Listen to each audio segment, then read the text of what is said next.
Sejam muito bem-vindos a mais um episódio do nosso Good Mapa. Sou o Jande, professor de Geografia e muito apaixonado por futebol, e o episódio de hoje vai abordar a Copa do Mundo de 2022 no Catar, a segunda Copa no continente asiático e a primeira no Oriente Médio.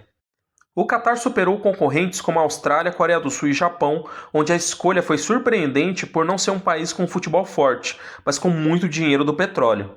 Mas as polêmicas tomaram conta, principalmente por ser um país com um governo muito rígido, e os estádios construídos, por exemplo, sofreram com acusações de trabalho escravo e morte de trabalhadores. Outro problema seria a temperatura, onde no verão poderia bater até 50 graus, então a Copa foi deslocada para o final do ano, período de inverno no Catar. Importante destacar que antes da Copa, houve a pandemia do Covid-19 que impactou na preparação dos jogos e eliminatórias. A Rússia foi banida de participar das eliminatórias após o início da guerra contra a Ucrânia. E sobre os favoritos, a França era considerada a grande favorita, principalmente por ser a atual campeã do mundo. Brasil e Argentina também eram bem cotadas.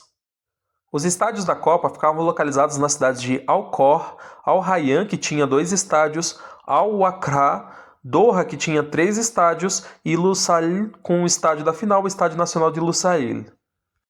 O mascote da Copa era o Laib, um kefir, que é um lenço tradicional utilizado na cabeça por homens árabes, e seu nome significa jogador muito habilidoso, e a bola era a Al-Hila, que significa a jornada com desenhos triangulares.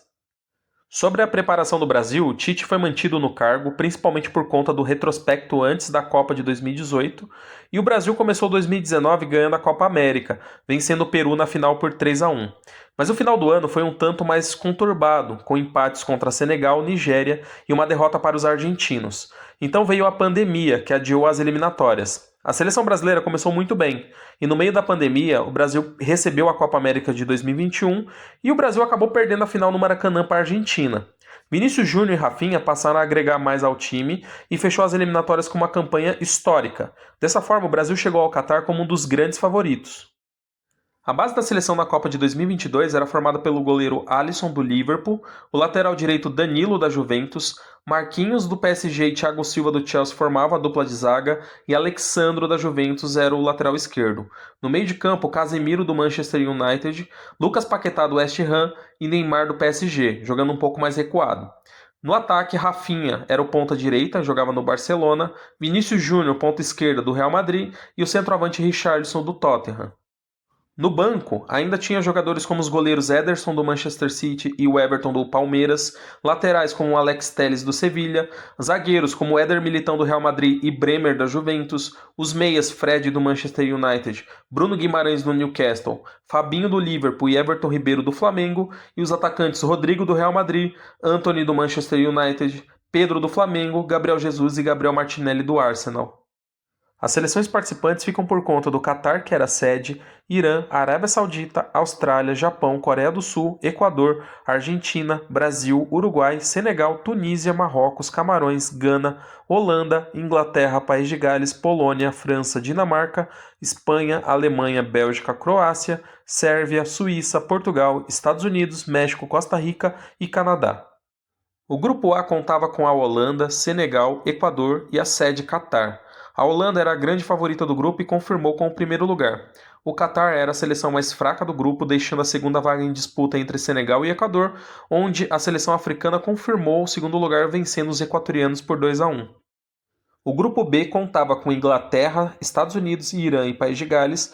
Os ingleses, que eram favoritos, confirmaram a liderança. Os Estados Unidos era cotado para o segundo lugar e confirmou contra Irã e País de Gales, duas seleções com futebol mais frágil. O grupo C contava com a Argentina, Polônia, México e a Arábia Saudita. Os argentinos ficaram com a liderança, mas tomou um susto na primeira rodada ao perder de virada para os sauditas. E a Polônia ficou com a segunda vaga no saldo de gols, 0, contra -1 dos mexicanos. O grupo D contava com a França, Austrália, Tunísia e Dinamarca. A França confirmou o favoritismo e a liderança, mas ficou a surpresa com relação à derrota para a Tunísia. E uma surpresa maior foi a classificação da Austrália na segunda posição e a lanterna do grupo para a Dinamarca cotada para se classificar.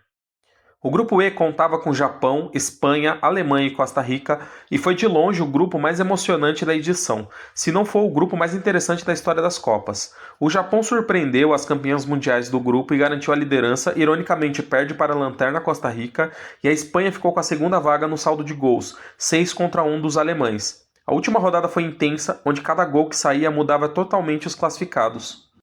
O grupo F contava com Marrocos, Croácia, Bélgica e Canadá. Os marroquinos surpreenderam e garantiram o primeiro lugar, e o segundo lugar ficou com os croatas. A Bélgica foi a decepção do grupo e acabou eliminada junto com o Canadá. O grupo G contava com Brasil, Suíça, Sérvia e Camarões. Com exceção da seleção africana, o Brasil jogou novamente com as seleções europeias de 2018 na fase de grupos e venceu as duas precisando suar bastante. Na última rodada já classificado, insistiu bastante contra os camaroneses com o time reserva e tomou um gol no final do jogo perdendo por 1-0. A Suíça venceu a Sérvia e se classificou em segundo. Se a Suíça fizesse um gol, colocava o Brasil em segundo. O grupo H contava com Portugal, Coreia do Sul, Uruguai e Gana. Portugal garantiu a liderança apesar de perder contra a Coreia do Sul na última rodada, que se classificou por marcar 4 gols contra 2 gols dos uruguaios que foram eliminados assim como Gana. Nas oitavas, a Holanda venceu os Estados Unidos por 3-1, a Argentina eliminou os australianos por 2-1, a França eliminou a Polônia por 3-1 com um final de jogo movimentado, a Inglaterra dominou a seleção senegalesa e despachou com 3-0. O Japão chegou a abrir o placar, mas a Croácia empatou. Com o jogo terminando em 1-1, nos pênaltis, os croatas levaram a melhor por 3-1. Marrocos e Espanha também decidiram nos pênaltis após um 0-0, onde os marroquinos levaram por 3-0.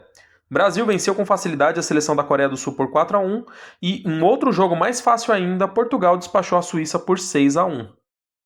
Nas quartas, Brasil e Croácia ficaram no 0-0 no tempo normal, onde somente na prorrogação o placar foi movimentado. Neymar abriu o placar no final do primeiro tempo da prorrogação, mas no final do jogo, faltando 4 minutos após bela jogada, Bruno Petkovic bateu na entrada da área no cantinho. Nos pênaltis, Rodrigo e Marquinhos erraram e a Croácia levou a vaga por 4-2. No outro confronto decidido nos pênaltis, a Argentina e a Holanda fizeram um jogo pegado, onde a Albiceleste abriu 2-0, mas o grandalhão Weghorst marcou 2 gols no fim, empatando em 2-2, que seguiu assim até os pênaltis. E a partir desse jogo passou a brilhar a estrela do goleiro argentino Emiliano Dibu Martínez, decisivo ajudando a seleção a vencer por 4-3. O Marrocos continuou surpreendendo e venceu Portugal por 1-0 com um gol de En-Nesyri, que voou para marcar de cabeça, e a França venceu a Inglaterra por 2-1. Na semifinal, a Argentina dominou o jogo completamente e despachou a Croácia por 3-0. A França superou a surpreendente seleção marroquina e venceu por 2-0, e na decisão do terceiro lugar, a Croácia venceu o Marrocos por 2-1 e garantiu novamente o pódio da Copa. Então chegamos na final, apitada pelo árbitro polonês Szymon Marciniak, e o jogo decidiu um novo tricampeão mundial, e muitos consideram uma das melhores finais de Copa, se não for a melhor. A Argentina abriu 2-0 com Messi e Di Maria e parecia levar a melhor até que aos 34 e 35 do segundo tempo, Mbappé fez 2 gols e empatou o jogo no tempo normal.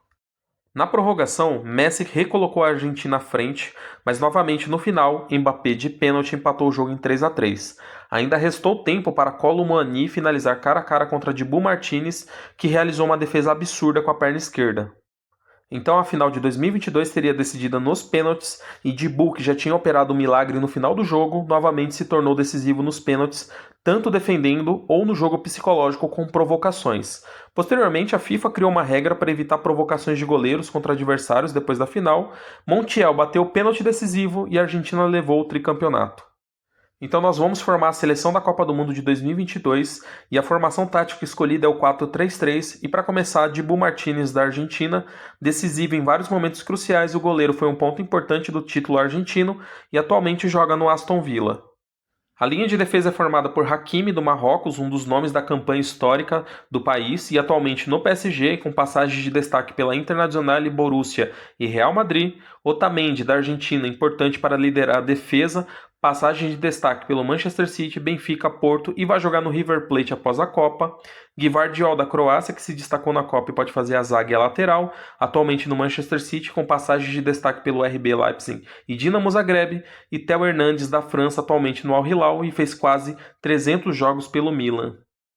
O meio de campo começa com Enzo Fernandes da Argentina, que se consolidou e ajustou o meio de campo do time, muito decisivo durante a Copa. Atualmente no Chelsea tem passagem de destaque pelo River Plate, Defensa e Justiça e Benfica. Griezmann da França, novamente na seleção da Copa, atualmente no Orlando City, e Luka Modric da Croácia, novamente na seleção da Copa. No ataque, Kylian Mbappé da França, novamente na seleção da Copa, fez um hat-trick na final e foi o artilheiro da Copa com 8 gols.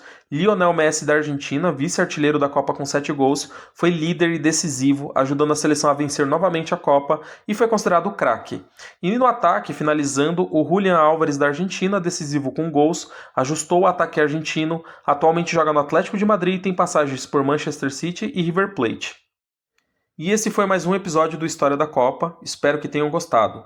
Muito obrigado pela atenção, até a próxima. Tchau, tchau.